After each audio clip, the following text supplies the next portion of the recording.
página 13. ¿Qué nos hace humanos?, por Matt Ridley. 1.2. El folletín simiesco. Todo esto iba a cambiar en 1960, cuando una mujer joven prácticamente sin formación en ciencia empezó a observar chimpancés en las orillas del lago Tanganica. Posteriormente escribiría, «Qué ingenua era». Como no había tenido una educación científica universitaria, no caí en la cuenta de que a los animales no les correspondía tener personalidades, ni pensar, ni sentir emociones o dolor. Sin saberlo, utilicé todos esos términos y conceptos prohibidos en mis primeros intentos por describir, en la medida de mis posibilidades, las cosas sorprendentes que había observado en Gombe. 11. En consecuencia, el relato de Jane Goodall sobre la vida entre los chimpancés de Gombe parece un folletín sobre la guerra de las dos rosas escrito por Jane Austen, todo conflicto y carácter. Percibimos la ambición, los celos, la decepción y el cariño, distinguimos las personalidades, intuimos los motivos, no podemos evitar sentirnos identificados. Poco a poco Everett recuperó la confianza, en parte, sin duda, porque Figan no estaba siempre con su hermano. Faven seguía siendo amigo de Humphrey y Figan, prudentemente, evitaba cualquier contacto con el macho poderoso. Además, aun cuando los hermanos estuvieran juntos, Faven no siempre ayudaba a Figan, a veces simplemente se sentaba y observaba. 12.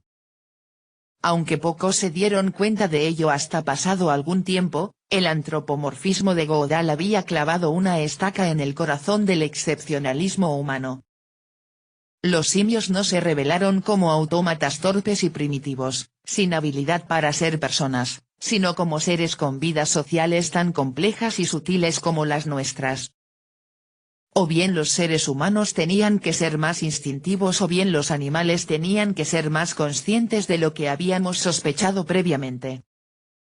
Lo que llamaba la atención eran las semejanzas, no las diferencias. Desde luego, la noticia de que Goodall había acortado la diferencia cartesiana se extendió muy despacio por la divisoria entre las ciencias humana y animal. Aunque el mero propósito del estudio de Goodall, tal como lo concibió su mentor, el antropólogo Louis Leakey, era esclarecer la conducta de los antiguos antepasados humanos, a los antropólogos y sociólogos les enseñaron a hacer caso omiso de los hallazgos animales por improcedentes. Cuando en 1967 Desmond Morris expuso claramente las semejanzas en su libro El mono desnudo, la mayoría de los estudiosos del género humano lo rechazaron por sensacionalista. Definir la unicidad humana ha sido una actividad a la que los filósofos han dedicado una gran atención durante siglos. Aristóteles decía que el hombre era un animal político. Descartes decía que nosotros éramos las únicas criaturas que pueden razonar. Marx decía que únicamente nosotros éramos capaces de una opción consciente. Entonces, solo mediante definiciones extremadamente precisas de estos conceptos podrían ser excluidos los chimpancés de Goodall. San Agustín decía que nosotros éramos las únicas criaturas en tener relaciones sexuales por placer más que con el fin de procrear. Un libertino reformado debería saberlo. Los chimpancés sentían no estar de acuerdo y pronto sus parientes del sur, los bonobos, iban a hacer trizas la definición. Los bonobos tenían relaciones sexuales para celebrar una buena comida, terminar una disputa o consolidar una amistad.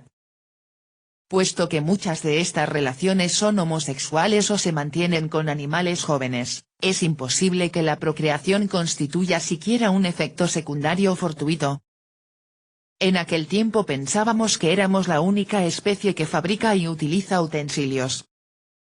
Una de las primeras cosas que observó Goodall fue que los chimpancés moldeaban tallos de hierba para extraer termitas, o estrujaban hojas para obtener agua potable. Leakey la telegrafió extasiado: ahora debemos redefinir utensilio, redefinir hombre o aceptar que los chimpancés son humanos. Acto seguido nos decíamos que solo nosotros teníamos cultura, la capacidad de transmitir los hábitos adquiridos de una generación a la siguiente mediante la imitación. Pero, ¿qué vamos a pensar de los chimpancés de la selva Thai del África Occidental, que durante muchas generaciones han enseñado a sus crías a cascar nueces sobre un yunque de roca usando martillos de madera. O de las oreas asesinas que poseen prácticas de caza, modalidades de reclamo y sistemas sociales totalmente diferentes dependiendo de la población a la que pertenezcan. 13. Habíamos dado por supuesto que éramos el único animal que hace la guerra y mata a sus congéneres.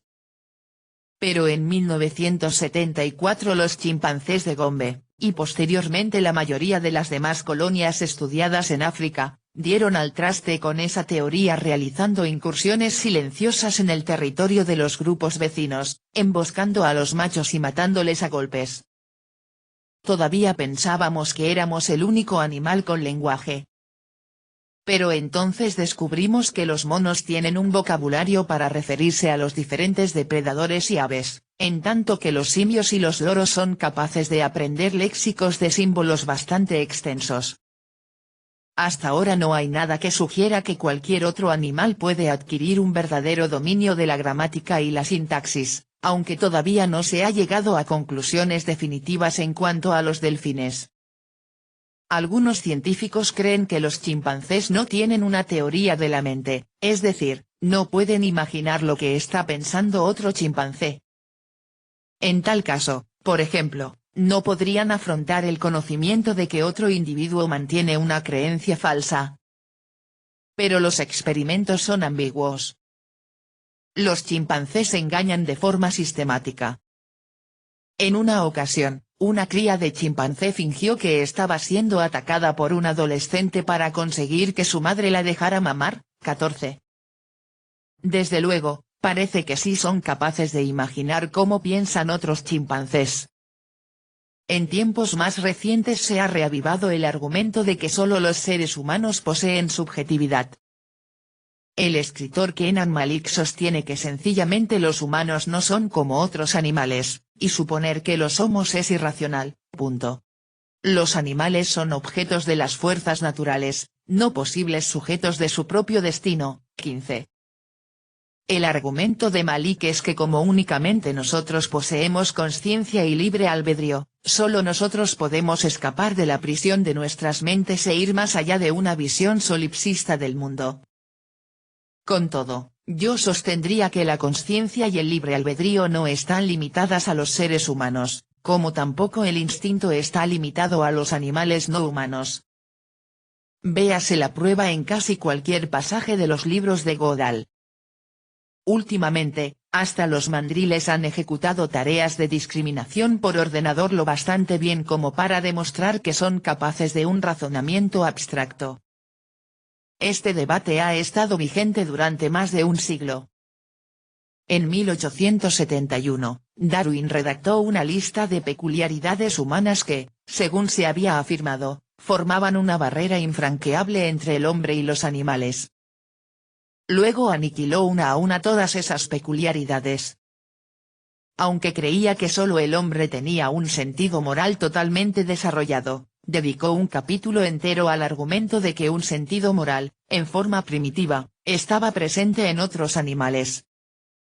Su conclusión era firme: la diferencia mental entre el hombre y los animales superiores, por grande que sea, es sin lugar a dudas de grado y no de clase.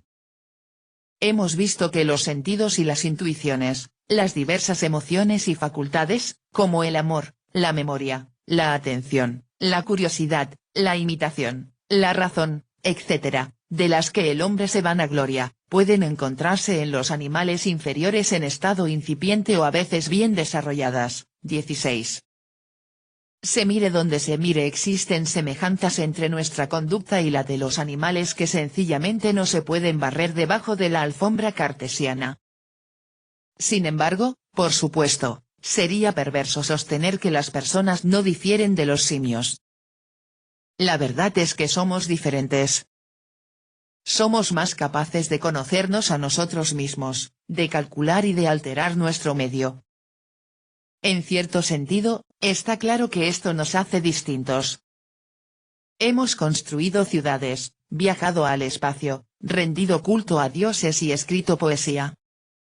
Cada una de estas cosas debe algo a nuestros instintos animales: refugio, aventura y amor, pero el verdadero sentido de la cuestión no es ese. Es cuando vamos más allá del instinto que parece que nuestra condición humana es más idiosincrásica. Tal vez, como insinuó Darwin, la diferencia es de grado y no de clase, es cuantitativa, no cualitativa. Podemos contar mejor que los chimpancés, podemos razonar mejor, pensar mejor, comunicarnos mejor, actuar de una forma más emotiva, quizás hasta rendir culto mejor. Nuestros sueños son probablemente más vividos, nuestra risa más intensa, nuestra empatía más profunda. Sin embargo, esto conduce de nuevo al mentalismo, que equipara a un simio con un aprendiz de persona. Los actuales mentalistas han tratado afanosamente de enseñar a hablar a los animales.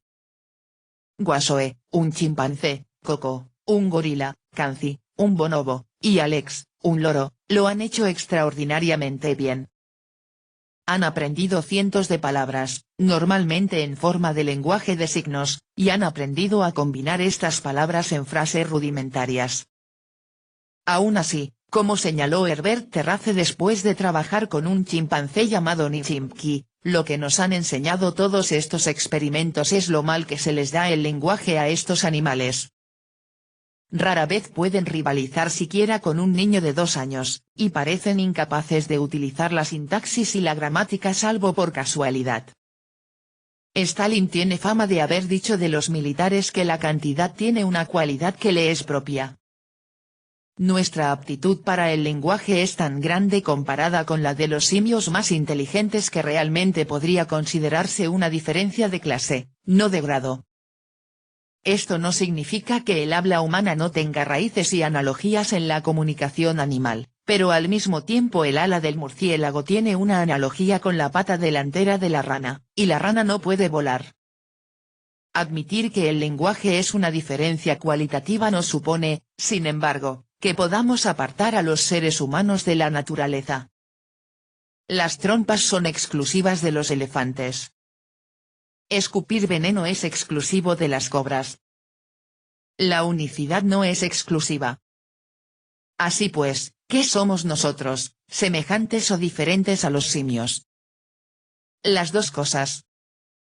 La discusión acerca de la excepcionalidad humana, lo mismo en la actualidad que en la época victoriana, está inmersa en una confusión. Las personas siguen insistiendo en que sus adversarios deben tomar partido, o bien somos animales instintivos o somos seres conscientes, pero no podemos ser ambas cosas. Sin embargo, tanto la semejanza como la diferencia pueden ser verdaderas al mismo tiempo. No hay que renunciar a una pizca de libre albedrío humano cuando se acepta el parentesco de nuestras mentes con las de los simios. 17. Ni la semejanza ni la diferencia ganan, las dos coexisten. Dejemos que unos científicos estudien las semejanzas al tiempo que otros estudian las diferencias.